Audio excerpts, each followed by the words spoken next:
आप देख रहे हैं गुलिस्तान न्यूज। अभी तक का उर्दू खबरनामा लेकर मैं आपका मेजबान गौहर कुछ आपकी खिदमत में हाजिर। तफसीलात से पहले अभी तक की सुर्खियों पर एक नजर।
और पेश है खबरों की तफसील। सबसे पहले बड़ी खबर है श्रीनगर जम्मू कौमी शाहरा के हवाले से। श्रीनगर जम्मू कौमी शाहरा पर ट्रैफिक की आवाजाही बंद कर दी गई है। फिलहाल ट्रैफिक को रोक दिया गया है। गुज़िश्ता 2 दिनों से रामभर में मूसलाधार बारिशें हो रही हैं और शाहरा पर हजारों की गाड़ियां दरमांदा है। बारिश की वजह से मिट्टी के तोदे गिराने और पत्थर गिराने का सिलसिला वक्फे से जारी है, जिसके पेश नजर इंतजामिया ने फैसला लिया है कि फिलहाल श्रीनगर जम्मू कौमी शाहरा पर ट्रैफिक की आवाजाही को रोक दिया जाएगा और इस सिलसिले में इंतजामिया की जानिब से गाड़ियों की आवाजाही को रोक दिया है।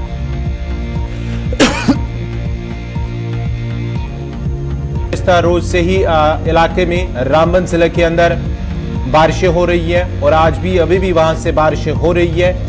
उसके पेश नजर इंतजामिया की जानिब से फैसला लिया गया है कि फिलहाल गाड़ियों को रोक दिया जाएगा, क्योंकि वहां पर मिट्टी के तोदे गिराने के साथ साथ पत्थर भी गिराते हैं, जिसके पेश नजर इंतजामिया ने यह फैसला लिया है कि श्रीनगर जम्मू कौमी शाहरा पर फिलहाल ट्रैफिक को रोक दिया जाए और उसके साथ साथ ही ट्रैफिक हुकाम की जानिब से सफर करने वालों से अपील की गई है कि वो सफर करने से पहले ट्रैफिक कंट्रोल रूम से राब्ता करें, उसके बाद ही अपना वो ट्रैफिक जो है वो बहाल कर सकते हैं, जारी रख सकते हैं। लेकिन खबर जो श्रीनगर जम्मू कौमी शाहरा से वो फिलहाल वादी के अंदर जम्मू कश्मीर के अंदर जिस तरह से पहले ही महकमे मौसमियात ने पेशगोई की थी कि वादी के मैदानी इलाकों में बारिशें जबकि बलाई इलाकों में बर्फबारी होगी, उसके साथ साथ ही अब बारिशें लगातार जारी हैं और श्रीनगर जम्मू कौमी शाहरा पर फिलहाल ट्रैफिक की आवाजाही को रोक दिया गया है।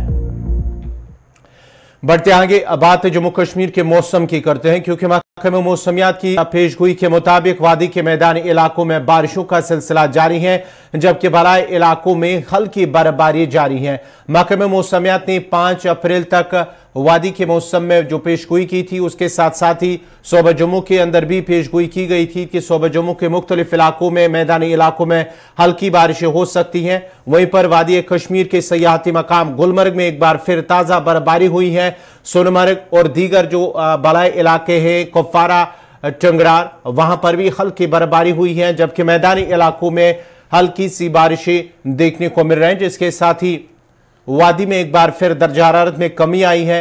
और जो जम्मू की बात करेंगे तो जम्मू के अंदर भी मुख्तलिफ मकामात पर बारिशों का सिलसिला लगातार जारी है। ये तस्वीरें जम्मू की हैं जहां पर इस वक्त बारिशें हो रही है। उसके साथ साथ ही वादी के अंदर भी मुख्तलिफ इलाकों के अंदर मैदानी इलाकों के अंदर बारिशें हो रही हैं और बलाई इलाकों में हल्की बर्फबारी भी हो रही है। पहले हम श्रीनगर चलते हैं जहां हमारे साथ है फैसल रियाज, उसके साथ ही जम्मू का भी रुख करते हैं जहां हमारे साथ है रितिका राजपूत, उनके साथ भी तफसीलात जानने की कोशिश करेंगे। पहले फैसल के पास चलते हैं। फैसल, श्रीनगर में किस तरह का मौसम है? पहले ही महकमे मौसमियात ने जो पेशनगोई की थी कि 5 अप्रैल तक बारिशें होगी, मैदानी इलाकों में, बलाई इलाकों में बर्फबारी हो सकती है। उसके साथ साथ ही जो बाग मालिकान है उनके लिए कुछ एडवाइजरी जारी की गई है, ऑरेंज अलर्ट भी जारी कर दिया गया है, जबकि कई अजला के अंदर जो स्नो एवलांच का खतरा है उस सिलसिले में भी कुछ एडवाइजरी जारी कर दी गई है। क्या कुछ तफसीलात है? अगर हम ऑरेंज अलर्ट की बात करें तो कुछ दिन पहले से ही ये ऑरेंज अलर्ट जो है जारी किया गया था, यानी कहा गया था कि जो मॉडरेट रेन्स है वो पूरे कश्मीर वादी में हो सकती है। तो जो पेशन गोई की गई थी वो 31 मार्च की गई थी। तो कल आपने देखा कल शाम से ही जो है बारिशों का सिलसिला पूरी वादी में शुरू हुआ और जो कि उसके बाद तक जारी था, और अभी भी हल्की फुल्की इस वक्त भी बारिशें श्रीनगर में हो रही है। अगर बाकी बालाई इलाकों की बात करें तो वहां पे कहा गया था कि हल्का सा स्नोफॉल हो सकता है, तो जैसा कि देखने को मिला। तो इस वक्त भी अगर हम देखें पूरे कश्मीर में वक्फे से जो बारिशों का सिलसिला है वो जारी है। अभी थोड़ा बहुत में कमी आई है श्रीनगर में, लेकिन अभी तक श्रीनगर में एक अच्छी खासी बारिशें जो है वो हो रही। तो महकमे मौसम की तरफ से जो पेशन गोई की गई थी 6 तारीख तक जो है मौसम फिलहाल ऐसे ही रहने का इम्कान है, और इस बीच 3 से लेकर 6 तारीख के बीच में जो तेज हवाओं के चलने का इम्कान भी है। और उसके साथ साथ बाग मालिकान को कहा गया है कि वो इन दिनों जो है वो ऑर्चर्ड्स में वो स्प्रे ना करे, और उसके साथ साथ जिनको नेशनल हाईवे पे सफर करना होगा उनसे भी कहा गया है कि आप पहले ट्रैफिक डिपार्टमेंट से जो है उनके साथ रब्ता करें, महकमे मौसमियात के साथ रब्ता करें, उसके बाद ही अपना जो सफर है वो बढ़ाए। उसके साथ साथ जो फार फ्लंग एरियाज है, जो अवलांच प्रोन एरियाज है जिनमें अवलांच आने का खदशा है जी, उनके लिए भी पहले डिजास्टर मैनेजमेंट अथॉरिटी ने गाइडलाइन जारी की गई थी कि फिलहाल जो है बारिशें हुए थे उन इलाकों को कहा गया था इन इलाकों में जो है अवलांच आ सकती हो, तो पहले एडवाइजरी जारी की गई थी। तो इस प्रकार अगर हम देखें थोड़ी बहुत राहत इस वक्त मौसम में आई है, लेकिन जो कि पेशन गोई बराबर 6 तारीख तक है। 6 तारीख तक ऐसे ही हल्की फुल्की बारिशें वक्फे से जारी होगी, और जिसमें से मैंने पहले कहा कि 3 से लेकर 6 तारीख के बीच में जो है कई बार हवाएं भी चलने वाले जो कि बहुत ही ज्यादा तेज भी हो सकती है, जो कि पेशन गोई की गई है।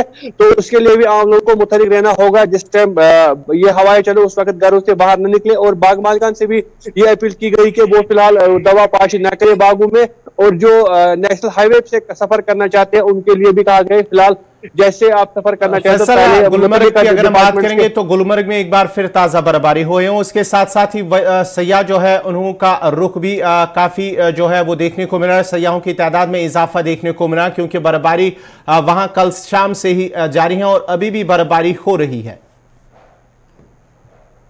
देखिए बिल्कुल आपको पता होगा कि अभी सीजन जो है आ गया है, एक तरफ बाहर की आमद है, और इस हवाले से भी टूरिस्ट काफी ज्यादा आ रहे हैं। टूलिप गार्डन भी खुला है, अब जैसे अब उस पे सोने पे सुहागा बर्फबारी हुई तो ये तो काफी ज्यादा खुशी की बात होगी टूरिस्ट के लिए जो कि इस वक्त टूलिप गार्डन में थे या जो बाहर का मौसम देख रहे थे श्रीनगर में या बाकी सयाहती मुकाम पर, वो सारे अब गुलमर्ग की तरफ रुख कर रहे हैं क्योंकि वहां पे बर्फबारी हुई है। अभी वो बर्फबारी का लुत्फ उठाएंगे, और उसके बाद ही जैसे फिर मौसम ठीक होगा, बाहर अच्छी तरीके से आएगा, उसके बाद बाकी सियाहती मुकामों का भी वो सफर करेंगे। और पूरी तरीके से वो जिस मकसद से यहाँ पे आए थे सैर सफरी करने के लिए उसका वो लुत्फ उससे होंगे बिल्कुल। और इस वक्त ये सही बात है कि इस वक्त जो सारा फोकस गुलमर्ग की तरफ है क्योंकि ताजा बर्फबारी वहां पे हुई है और अभी भी हो रही है, तो टूरिस्ट का जो रश इस वक्त बिल्कुल वही की तरफ देखा जा रहा है। फैसल आपसे जानना चाहूंगा, आपने टुलिप गार्डन का जिक्र किया है। टुलिप गार्डन अगरचे वो सयाहों के लिए खोल दिया गया है, लेकिन अगर 5 या 6 अप्रैल तक बारिशें होगी श्रीनगर के अंदर भी तो कहीं ना कहीं उस पर भी असर पड़ेगा क्योंकि सयाह कम इस बार जो है उम्मीद तो थी कि काफी ज्यादा सयाह आएंगे टुलिप गार्डन के सिलसिले में, लेकिन अगर बारिशें हुई तो उस पर भी कहीं ना कहीं एक असर पड़ सकता है। देखिए अगर हम टूलिप गार्डन की बात करें तो काफी टाइम से जो है ये फोकस किया जा रहा था कि इस बार टूलिप गार्डन में काफी ज्यादा सयाह आएंगे, लेकिन जो पहले दिनों में फुटफॉल देखा गया वो काफी ज्यादा था।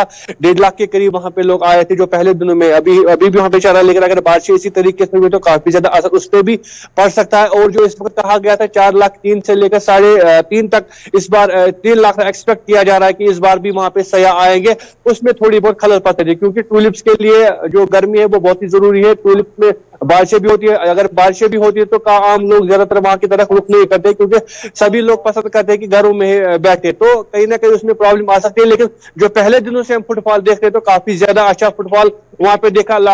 1 लाख से ज्यादा करीबन 1.5 लाख के करीब वहां पे टूरिस्ट आए थे जिन्होंने वहां पे सफर किया, चाहे वो लोकल की बात हो या नॉन लोकल की बात हो, अच्छी खासी तादाद वहां पे टूरिस्ट की। लेकिन अगर चलिए बहुत बहुत शुक्रिया फैसल रियाज श्रीनगर से मौसम के हवाले से अपडेट दे रहे हैं। हम जरा जम्मू भी चलते हैं जहां हमारे साथ है रितिका राजपूत। रितिका, जम्मू की बात करेंगे, महकमे मौसमियात की पहले ही पेशगोई की कि जो वादी के साथ साथ जम्मू के अंदर भी बारिशें होगी और इस सिलसिले में हमने देखा है कि सुबह से ही वहां पर बारिशें हो रही हैं, तो क्या कुछ मौसम का मिजाज है जम्मू के अंदर?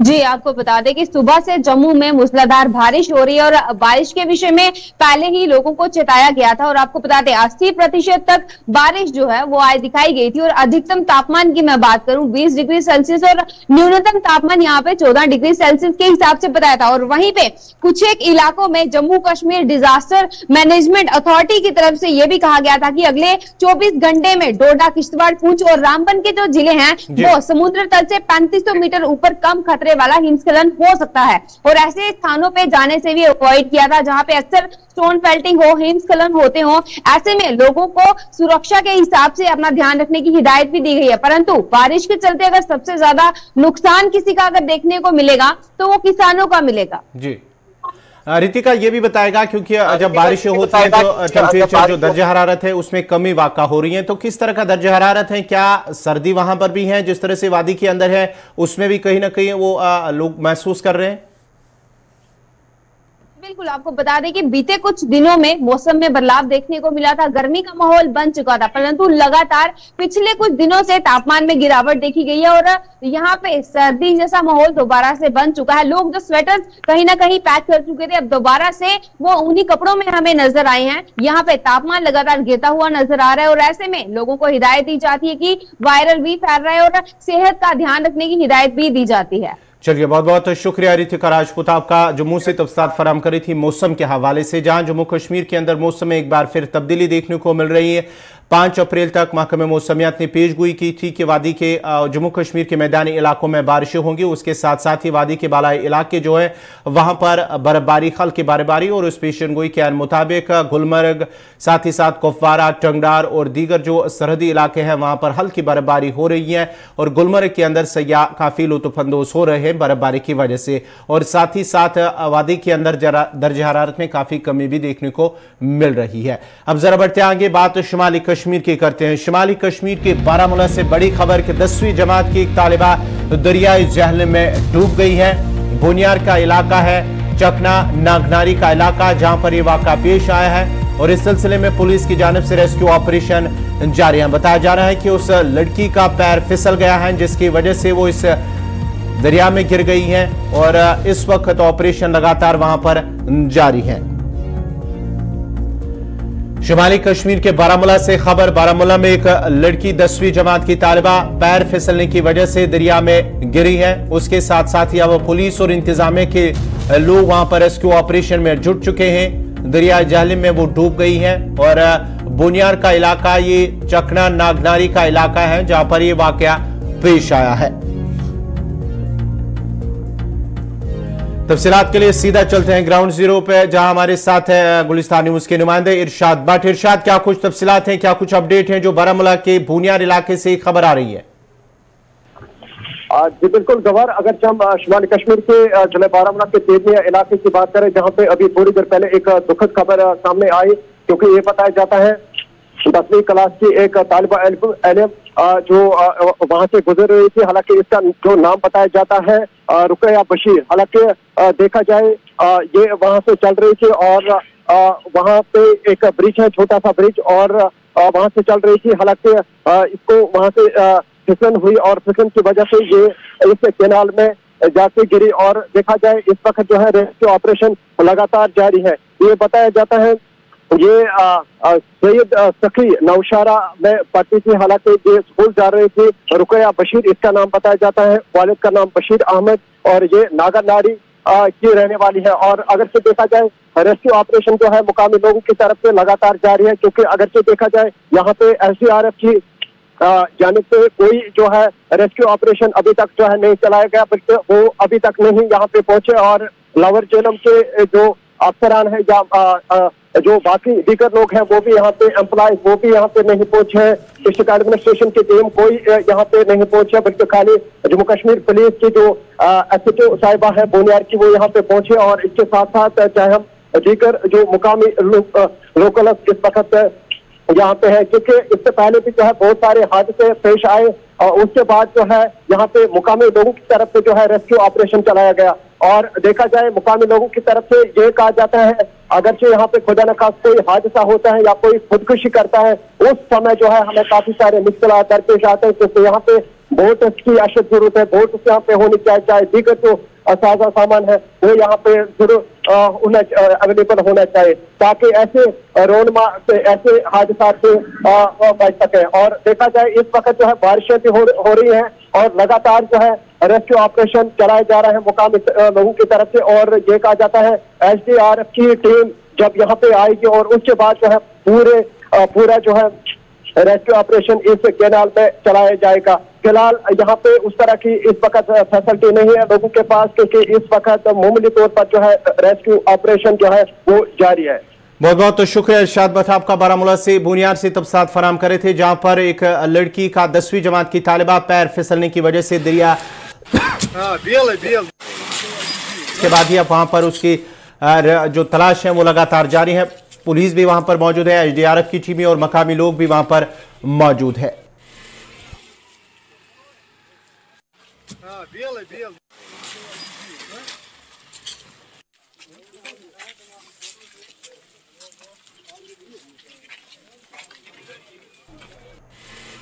पेट्रोलियम और ऑयल मार्केटिंग कंपनियों ने कमर्शियल LPG सिलेंडर की कीमत में 91 रुपये 50 पैसे फी यूनिट की कमी की है। दिल्ली में 19 किलोग्राम के कमर्शियल LPG सिलेंडर की कीमत अब 2028 रुपये होगी। तामजराय का कहना है कि घरेलू LPG सिलेंडर की कीमतों में कोई तब्दीली नहीं की गई है।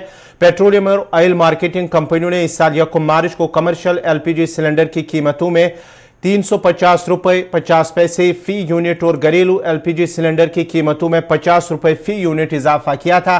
इससे कबल 1 जनवरी को कमर्शियल सिलेंडर की कीमतों में 25 रुपये फी यूनिट इजाफा किया गया था।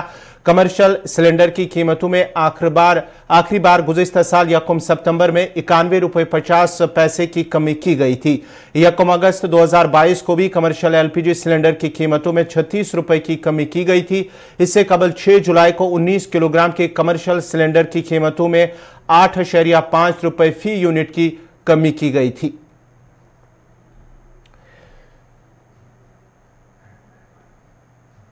चलिए नाजरीन बढ़ते आगे, बात जरा जनूबी कस्बा त्राल की करते हैं। जनूबी कस्बा त्राल में आए रोज ट्रैफिक जाम का सिलसिला बदस्तूर जारी है। जाम खासतौर पर 3 से 4 बजे देखने को मिल रहा है, क्योंकि उस वक्त स्कूल गाड़ियों की नकल हमल ज्यादा रहती है, जबकि लोग भी सड़कों पर अपनी गाड़ियां गैर कानूनी तौर पार करते नजर आ रहे हैं, जिसकी वजह से ट्रैफिक जाम देखने को मिल रहा है। बढ़ते जाम की वजह से मकामी लोगों को मुश्किलात का सामना करना पड़ रहा है, जिनका कहना है कि अगर इलाके में एक मल्टी स्टोर कार पार्किंग होती तो त्राल के लोगों को भी ट्रैफिक जाम से छुटकारा मिलता। उन्होंने इंतजामिया से कस्बा में मल्टी स्टोरी कार पार्किंग बनाने की अपील की है। देखिए, जो ट्रैफिक जाम है रोज़ ब रोज़ बढ़ता जा रहा है। हमारी ये कोशिश रहनी चाहिए कि हम पहले खुद इसमें पहल करें कि अगर गाड़ियों को लाइन में रखें, अगर सीधी तरह से गाड़ियों को चलाते रहें तो ट्रैफिक जाम नहीं हो सकता। लेकिन बदकिस्मती से यहाँ जो मैं ड्राइवर ही कहूँगा, ये सड़कों पे गाड़ियाँ रखते हैं, आगे भी होगी पीछे भी होगी दाएं भी बाएं भी गाड़ियाँ रखकर चले जाते हैं। और ख़ासकर जो यहाँ पर जो आबगर से बाज़र मस्जिद तक ये दिन भर जाम में रहता है, दिन भर जाम में रहता है। इसके अलावा और भी स्पॉट हैं, त्राग, ये त्राग लम, ये क्या नाम है इसका, चौराहे पर, ये मंदूरा रोड चौराहे पर, कैली रोड पर ये यहाँ पे जो गाड़ियाँ रखी जाती हैं वहाँ बहुत ही जाम रहता है। हमारी गुजारिश है कि एडमिनिस्ट्रेशन से कि यहाँ पर मुस्तकिल तौर की मल्टी स्टोरी यहाँ पे एक पार्किंग होनी चाहिए, ताकि अगर गाड़ियाँ यहाँ पहुँच जाएं तो वहाँ पे गाड़ियाँ रखी जाएं। यहाँ पे जो पार्किंग है वो नफ़ी के बराबर है। सरकार से यही गुजारिश है कि यहाँ पर एक ऐसी ये पार्किंग होनी चाहिए जहाँ पर तकरीबन 200-300 गाड़ियाँ रह जाती। अगर मल्टी स्टोरी पार्किंग यहाँ कायम की जाए तो उसमें रोज़गार के मौके भी फराहम हो सकते हैं। तो यही गुजारिश है कि अगर ऐसे काम किए जाएं तो ये लोगों के लिए भी बेहतर होता है। माह रमजान और बैरून रियासतों में गर्मी की शिद्दत बढ़ जाने के साथ ही वादी कश्मीर में गैर रियासती गदागरों की आमद बड़े पैमाने पर शुरू हो चुकी है और वादी कश्मीर के स्कूलों, कॉलेजों, बस अड्डों, सेहत अफजा मकामात के अलावा पेट्रोल पंपों और सड़कों पर वो भीख मांगते नजर आ रहे हैं। वादी में खुशगवार मौसम के साथ ही बैरून रियासतों से सैकड़ों भिखारियों वारिद कश्मीर हो चुके हैं और इस सूरत हाल का सदबाब करने के लिए मुतल्लिका हुक्काम पुरस्कार तौर खामोश इख्तियार किए हुए हैं। माह रमजान के पेश नज़र गुज़श्ता एक हफ्ते से मसरूफ तरीन शहर की गलियों और कोचों के अलावा मजहबी मकामात, तालीमी इदारों, ट्रैफिक सिग्नलों, कोचिंग मराकज़ और दीगर जगहों पर भिखारियों की बर्बाद नजर आने लगी हैं, जिनमें बेशतर की तादाद गैर रियासती गदागरों पर मुश्तमिल है। आम शहरियों का कहना है कि गुज़श्ता एक हफ्ते से भिखारियों की अच्छी खासी तादाद की नकल हमल ज्यादा नजर आई। बच्चों और खवातीन से लेकर तमाम उम्र के भिखारी मसाजिद, बैंकों, बाजारों और गाड़ियों में, खानकाहों, ज़ियारतगाहों, सयाहती मकामात के अलावा मसरूफ तरीन बाजारों में डेरा जमाए नजर आए हैं और वहाँ आए लोगों को सदक़े खैरात देने के लिए तंग तलब करते हैं, जिसकी वजह से आम लोगों के अलावा मेहमान, सयाह और सैलानी ज़बरदस्त तंग तलब हो रहे हैं।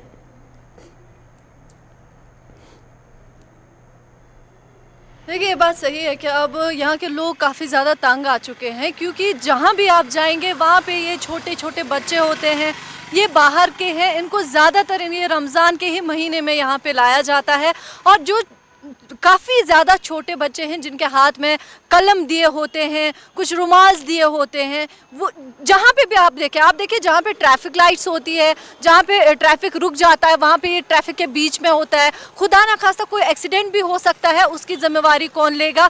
ये अलग अलग जगहों पे होते हैं और ख़ासकर हमने देखा कि इसमें काफ़ी ज़्यादा जो अंडर एज बच्चे हैं, छोटे छोटे जिनकी उम्र अभी पढ़ने की है, उनको यहाँ लाया जाता है, उनको अलग अलग जगहों पर डाला जाता है। जैसे यहाँ के मस्जिद शरीफ है, यहाँ के जो रेलवे स्टेशंस है, यहाँ के जो हाईवे है, वहाँ पे इनको छोड़ा जाता है। ये अलग अलग जगहों से आते हैं, इनको यहाँ लाया जाता है। कौन लाता है उस चीज़ से हमें नहीं पता है कि इनको यहाँ पे कौन लाता है, लेकिन इनको जो भी ये लाते हैं ये काफ़ी ज़्यादा छोटे हैं, इनके हाथ में अलग अलग चीज़ों को थमाया जाता है, ये काफ़ी ज़्यादा तंग करते हैं। अगर इनको ये कहते हैं कि हमें कोई चीज़ नहीं लेनी है, ये लगभग आपके पीछे यहाँ से लेकर लाल चौक तक पीछे आएंगे, नहीं आप जी हमारी चीज़ ले लो। देखिए, यूँ ही रमज़ान आता है तो रमज़ान में यहाँ पर जो है नॉन लोकल भिखारी जो है बहुत ज़्यादा उनकी तादाद बढ़ जाती है। हमने देखा है कि छोटे छोटे बच्चे जो है उनकी तादाद अब बहुत ज़्यादा बढ़ने लगी है और यहाँ पर आप देख सकते हो कि किसी को भी चलने नहीं देते, वो भीख मांगते ऐसे, वो पकड़ते हैं, नहीं हमें दे दो, हमें दे दो। हम सरकार से ये अपील करते हैं कि सरकार को हम ये कहना चाहते हैं, ये कहाँ से आते हैं, पहले ये बताइए हमें। दूसरी बात, अगर चाइल्ड एक्ट है, लेबर एक्ट है, वो कहाँ है? ये सब छोटे छोटे बच्चे हैं, इनको पता ही नहीं होता हम क्या कर रहे हैं। अगर यहाँ पर चाइल्ड एक्ट नहीं है तो लागू करिए, इनको बताइए कि हमें कैसे क्या करना है। इनके लिए रिहेबिलिटेशन सेंटर होना चाहिए ताकि ये बच्चे भीख ना मांगे, ये कहीं जगह पढ़े लिखे ताकि ये अपना मुस्तकबिल बनाए। देखिए, ऐसे केस तो हम रोज़मर्रा तो हम देखते, क्योंकि मैं भी तो इस कश्मीर में रहने वाला हूँ और मैं भी इस कश्मीर का रहने वाला हूँ, तो मेरी नज़रों से बहुत सारे गुजरे हैं केस ऐसे, जो आपने भी देखे और मैंने भी देखे। लेकिन हम उन केसों की बात कर रहे हैं, उन बच्चों की बात करें, जो हम केसों की बात करेंगे जो हमारे पास रजिस्टर होते हैं, क्योंकि हमारा एक टोल फ्री नंबर है, जैसे कि आपको मालूम है 1098, और 1098 हमारा कॉल सेंटर है दिल्ली में। तो जो भी यहाँ से कोई कॉल जाती है वहाँ पे, तो वो रेफर होके हमारे पास आती है, तो हम देखते हैं। तो अगर सही मानों में देखेंगे तो अब तक जो मेरे पास रिकॉर्ड है, जो हमने रिकॉर्ड के तौर पे किया है, चाइल्ड लेबर के हमने 68 केस किए यहाँ पे, बेगरी के 111 और रेस्टोर हमने 343 केस किए, 343। और रेस्टोर करने का तरीका हमारा कुछ अलग ही होता है। अलग क्या होता है कि हमारा एक चाइल्ड लाइन एक टेली आउटरीच सर्विस है, जैसे कि आपको मालूम है। हमारे पास फ़ोन आया तो हमने इसमें इंटरवेंशन किया, इंटरवेंशन के बाद फिर हमने बच्चा रेस्क्यू किया या रेस्टोर किया, तो हमारे लिए एक ख़ास मैकेनिज़्म है इस बच्चे को उठाना, प्रोड्यूस करना before the CWC, child welfare committee. फिर चाइल्ड वेलफेयर कमेटी इसके बारे में देखते, इसको रेस्टोर करना, इसको शेल्टर देना या इसको वापस भेजना, क्या करना वो देखते हैं। बार नहीं बल्कि बार बार, कई बार। एक दिन हमने अपना टीम सारा यहाँ पे हैदरपुरा जो बाई फ्लाईओवर है, तो वहाँ पे रखा हमने। तो एक वहाँ उस वक्त मैं आभारी हूँ पुलिस स्टेशन शेरगढ़ी का, जिन्होंने मुझे पूरा कोऑपरेट किया। तो पुलिस टीम लेके हमने वहाँ से कम 20-30 बच्चों को उठा के ले गए हम उनके पेरेंट्स के पास। उनके पेरेंट्स रहते थे नवगांव में, जो वहाँ पे वो जाडो वाडो बनाते हैं। तो हमारा नाज़रीन, इसी के साथ ही उर्दू खबरनामा इख्तिताम पज़ीर हुआ चाहता है। अपने मेज़बान गौहर कुछ को इजाज़त दीजिए। अल्लाह हाफ़िज़।